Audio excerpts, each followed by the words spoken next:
Bismillahirrahmanirrahim. Assalamualaikum warahmatullahi wabarakatuh. Kembali lagi di channel saya, Mutia Badratul. Semoga Bapak dan teman-teman tetap dalam keadaan sehat dan bisa beraktivitas sebagaimana mestinya. Baiklah, perkenalkan terlebih dahulu, saya Mutia Badratul Jannah dengan NIM 19016034. Baiklah, pada kesempatan kali ini saya akan membahas mengenai konsep kepemimpinan dalam organisasi. Nah, pada pembahasan pertama saya akan bahas mengenai sebab adanya kepemimpinan. Nah, dari sebab adanya kepemimpinan ada 3 teori yang mendasari sebab adanya pemimpin. Nah, teori yang pertama adalah teori genetis. Nah, teori genetis ini mengatakan bahwa pemimpin itu muncul atau ada karena dilahirkan. Jadi, seorang pemimpin itu tidak dibentuk atau didesain pada awalnya, namun dia ada karena telah menjalani sebagai garis keturunan dia. Seseorang yang telah punya takdir atau ketentuan untuk menjadi pemimpin. Nah, ini biasanya kita temukan pada kehidupan dengan politik kepemimpinan, itu kerajaan, seperti di kerajaan. Karena pada politik di kerajaan, pola kepemimpinannya itu berdasarkan garis keturunan. Nah, ada teori penyebab terbentuknya pemimpin yang kedua, yaitu adalah teori sosial. Nah, teori sosial ini adalah teori yang mengatakan bahwa pemimpin itu lahir karena dibentuk atau didesain oleh lingkungan sosial, yang artinya pemimpin ini ada karena dibentuk oleh lingkungan sosialnya.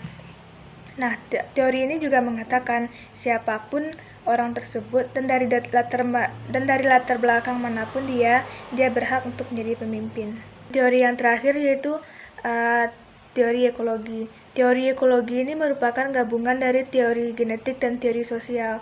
Nah, teori ekologi ini mengatakan seseorang akan sukses menjadi seorang pemimpin apabila dia telah memiliki garis keturunan atau ketentuan untuk menjadi pemimpin.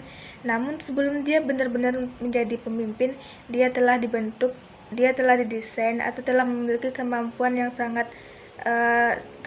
yang sesuai untuk menjadi seorang pemimpin.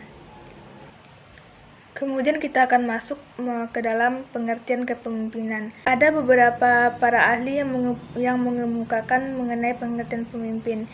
Nah, yang pertama yang mengatakan bahwa pemimpin itu adalah bagaimana orang mempengaruhi orang lain agar mau bekerja sama untuk mencapai satu tujuan tertentu. Nah, ada juga yang mengatakan kalau pemimpin itu adalah kemampuan untuk mempengaruhi perilaku orang lain agar mereka mau bekerja sama untuk mencapai satu tujuan yang diinginkan. Selain pengertian pemimpin, selanjutnya ada beberapa syarat-syarat seorang pemimpin. Nah, syarat-syarat inilah yang menjadi patokan seseorang tersebut bisa dikatakan sebagai pemimpin. Nah, yang pertama yaitu adanya kekuasaan. Nah, kekuasaan ini merupakan wewenang yang dimiliki oleh seorang pemimpin tersebut untuk memerintah anak buah atau bawahannya. Nah, yang kedua itu ada kewibawaan. Nah, kewibawaan inilah yang membedakan seorang pemimpin dengan orang-orang yang lain. Tidak semua orang memiliki kewibawaan ini. Dengan adanya kewibawaan inilah yang membuat pemimpin disegani oleh para bawahannya dan membuat para bawahan tersebut mematuhi apa yang disuruh atau yang dikatakan oleh pemimpinnya. Nah, yang terakhir itu ada kemampuan. Nah, kemampuan ini artinya tidak semata kemampuan untuk memerintah, melainkan kecakapan dia dalam berbicara, skill yang dimilikinya, bagaimana skill tanggung jawab yang dimilikinya, bagaimana dia berbicara, kemudian juga bagaimana dia memiliki kecerdasan berbicara, menilai suatu tanggung jawab yang dia miliki agar seseorang percaya kalau dia bisa memimpin suatu kelompok atau organisasi tersebut. Selanjutnya kita masuk ke dalam ciri-ciri kepemimpinan. Selain syarat kepemimpinan, ada juga beberapa ciri-ciri kepemimpinan. Nah, ciri yang pertama yaitu memiliki penglihatan sosial. Nah, maksud memiliki penglihatan sosial ini artinya pemimpin mampu melihat gejala yang terjadi di lingkungan sekitar dia, di lingkungan sosial dia tinggal, yang artinya dengan kemampuan untuk mampu melihat sesuatu yang terjadi di lingkungan, dia juga mampu menyelesaikan masalah berdasarkan suatu masalah yang dilihat di lingkungan tersebut. Nah, yang kedua yaitu adalah kecakapan berpikir abstrak. Nah, arti kecakapan berpikir abstrak ini mempunyai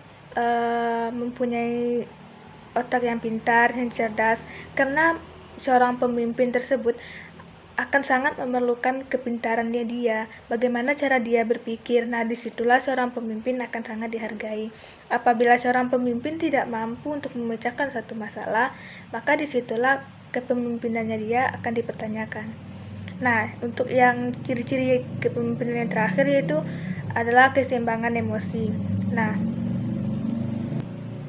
maksud keseimbangan emosi ini yang berarti dia harus memiliki emosi yang stabil. Seorang pemimpin tidak boleh memiliki sikap egois, yang artinya dia tidak boleh hanya mementingkan suatu pemikiran saja tanpa memperhatikan beberapa aspek-aspek ke depannya untuk dalam mengambil suatu kesimpulan atau mengambil sebuah keputusan, yang artinya seorang pemimpin tidak boleh cepat emosi, tidak boleh langsung memiliki pemikiran yang negatif terhadap suatu masalah yang dimilikinya, yang juga berarti seorang pemimpin juga tidak boleh memiliki pemikiran yang labil. Dia harus memiliki pemikiran dewasa, harus berpikir dengan kepala dingin agar bisa menyelesaikan masalah sesuai dengan apa yang diinginkan. Selanjutnya kita akan masuk ke dalam jenis pemimpin. Nah, secara garis besar pemimpin ini dapat dibagi menjadi dua. Yang pertama yaitu pemimpin formal atau pemimpin formal, dan yang kedua adalah pemimpin non formal atau pemimpin yang bukan formal. Nah, pemimpin formal atau formal ini adalah orang atau mereka yang ditunjuk oleh sebuah perusahaan atau organisasi secara formal, dengan pengangkatan dia ini bertujuan untuk memangku satu jabatan dengan segala hak dan wewenang yang diberikan kepadanya oleh organisasi atau perusahaan tersebut. Nah, ciri-ciri pemimpin formal ini yang pertama yaitu dia ditunjuk oleh orang yang berwenang. Misalnya dia ditunjuk menjadi pemimpin perusahaan tersebut dari atasannya juga. Nah, yang kedua yaitu mempunyai dukungan dari organisasi. Dukungan dari organisasi ini maksudnya dia memiliki dukungan karena dia ditunjuk oleh organisasi tersebut. Nah, yang terakhir itu dia harus memenuhi persyaratan formal atau persyaratan formal yang dimiliki oleh organisasi atau perusahaan tersebut. Nah, setiap pemimpin secara formal ini tentu dia ditunjuk memiliki persyaratan yang harus sesuai dengan persyaratan seorang pemimpin. Misalnya dia harus memiliki ijazah ini, ijazah itu, memiliki surat-surat seperti ini, harus memiliki kemampuan atau pengalaman yang lain-lainnya. Nah, sedangkan pemimpin non formal atau pemimpin non formal adalah mereka atau orang-orang yang diangkat tidak secara formal, melainkan dia diberikan sebagai kehormatan karena ada kemampuan yang lebih dari orang-orang sekitarnya.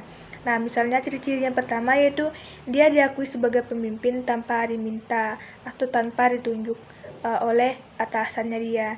Yang kedua yaitu tidak ada pengangkatan secara resmi seperti pemimpin formal, itu ada pengangkatan secara resminya. Dan yang ketiga itu dia tidak memiliki atasan atau garis wewenang. Jadi tidak ada hukuman bagi pemimpin yang ditunjuk secara non-formal ini, yang artinya apabila dia melaksanakan tugas tidak sesuai dengan tugasnya dia, tidak ada hukum yang akan menjerat seorang pemimpin yang tidak sesuai dengan kerjaannya ini. Inilah yang menyebabkan tidak adanya aturan dalam pemimpin non-formal. Yang terakhir itu tentu tidak ada balas jasa atau gaji yang diterima oleh pemimpin non-formal ini, karena dia memang tidak ditunjuk secara formal atau secara dengan ketentuan tertentu. Pada bagian terakhir kita akan membahas mengenai perbedaan kepala dengan pemimpin. Banyak orang yang mengartikan kepala dan pemimpin itu sama, namun kalau kita kaji secara mendalam, kepala dan pemimpin itu jelas berbeda. Nah, kepala ini merupakan seorang yang diangkat oleh kekuasaan tertentu yang dimiliki sebuah instansi atau sebuah perusahaan terhadap tugas yang akan diberikan kepadanya. Nah, kepala ini kemudian akan berkedudukan sebagai penguasa, dan anak buahnya melakukan pekerjaan atau tugas yang diberikan sesuai dengan waktu yang telah ditentukan.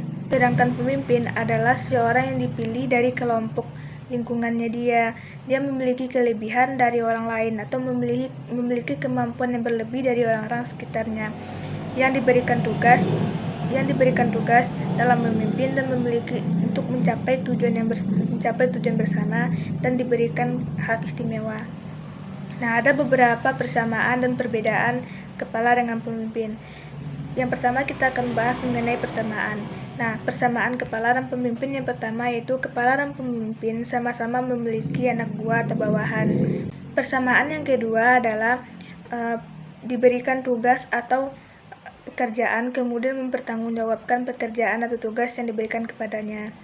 Sedangkan perbedaan antara kepala dengan pemimpin, yang pertama, kepala ini diangkat oleh instansi atau kekuasaan tertentu, sedangkan pemimpin diangkat atau dipilih oleh mereka yang terlibat dalam lingkungan tersebut atau mereka yang menjadi bawahannya.